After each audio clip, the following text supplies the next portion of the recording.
ഛത്തീസ്ഗഡിൽ 31 നക്സലുകളെ വധിച്ച സുരക്ഷാ സേന. ബിജാപൂർ ജില്ലയിലായിരുന്നു സംഭവം. 2 സുരക്ഷാ സേനാംഗങ്ങൾ വീരമൃത്യു വരിച്ചു.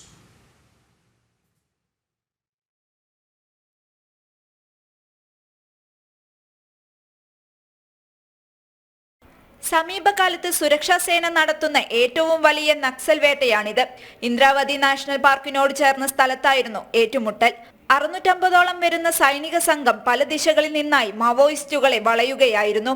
കൊല്ലപ്പെട്ട മാവോയിസ്റ്റുകളുടെ മൃതദേഹങ്ങളും ഇവരിൽ നിന്ന് കണ്ടെടുത്ത ആയുധങ്ങളും ജില്ലാ ആസ്ഥാനത്തേക്ക് മാറ്റി. 2026 മാർച്ച് 31-നകം നക്സലിസം പൂർണ്ണമായി രാജ്യത്ത് നിന്ന് നിർമ്മാർജ്ജനം ചെയ്യുമെന്ന് കേന്ദ്ര ആഭ്യന്തരമന്ത്രി അമിത് ഷാ പറഞ്ഞു.